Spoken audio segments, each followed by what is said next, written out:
Okay, chef, now we are going to visit our fourth concession offshore. It's going to be a great experience where we'll showcase how we are operating and basically cultivating via our vertical farming oyster concept, our beautiful oyster. Great, looking forward. Are you ready? Absolutely. Okay, let's go.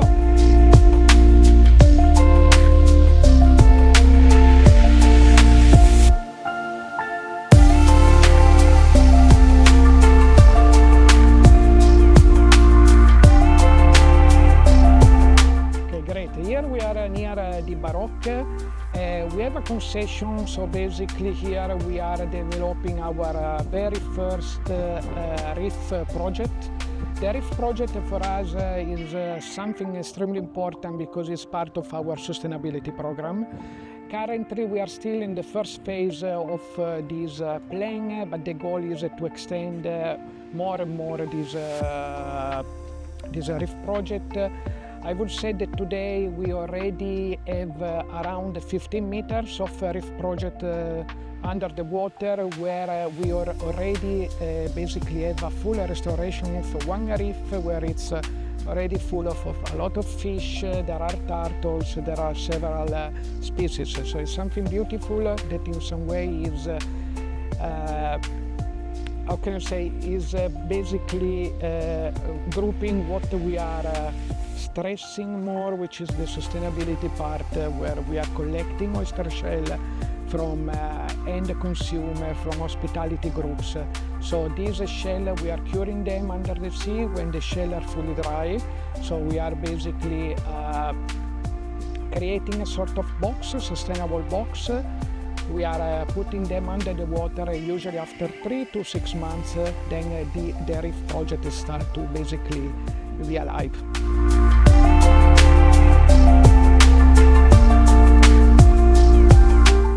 So chef, here we approach one of our biggest concessions. Imagine that around this concession we are having at the moment, only in this concession, around 3.5 million of oyster.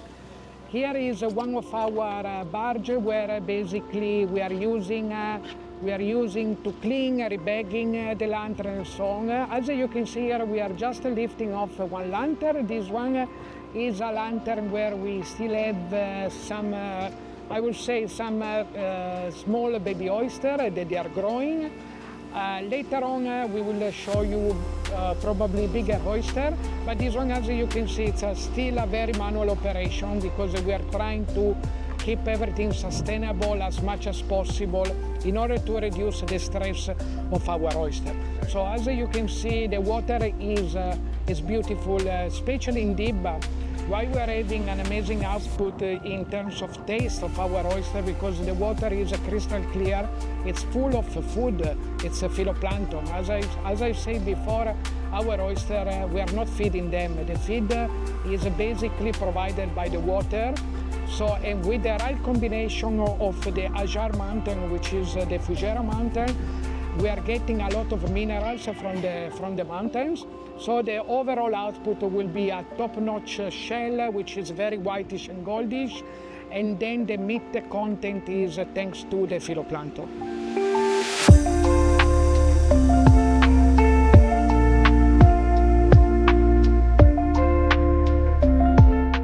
So in this part of the production, we are here mainly to separate different sizes of oysters. As you can see here, we have big, medium, very small. So the main idea here, the main purpose of this operation that's happening here is to grade them. Yes. In between, we will remove any kind of predators that are harmful for the oysters. We count them again, we place them in clean lanterns back to the place that we collect them already. Is to remove from the old lanterns to new clean lanterns the oysters. To get the idea, because all the other organisms start growing, eventually they're going to block the water flow. So they will not have available. Plus, all these other oysters are competing with our oysters for the food. This is the reason, one of the reasons. After we grade them, we're going to put them back to the new lanterns in a way that they will have enough space for the next month to grow. The total production cycle here in this region for this specific species is 10 to 12 months. From the moment that we receive them until they are ready for harvest, for sales, it's 10 to 12 months. So here we're going to remove the oysters from the lantern manually at the moment. There we're going to remove, come with me,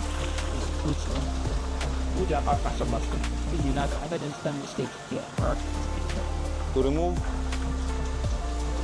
predators, some empty cells. Mainly we're losing this predation. You have any predator here? Mainly the predators are this kind of animals. So in this belt, this was happening manually again. We're doing some kind of sorting. The oysters are then on a grader. This machine is doing, we are separating depending the size of the oyster. Okay, you will see here there is a big variation, big, small, but at the end, come with me, at the end you're going to have, Fred, help me. Wait just a moment. You're going to have big oysters.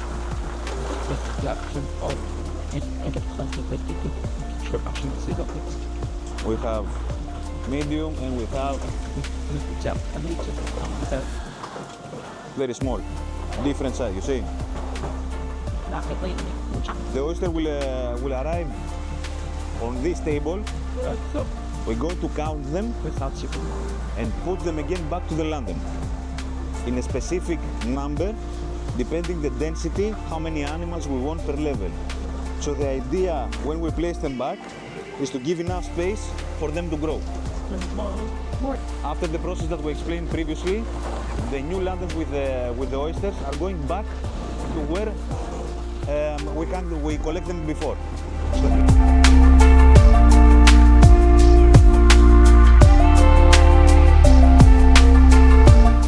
Here we are going to showcase one of our latest innovations. It's our new environmental buoy.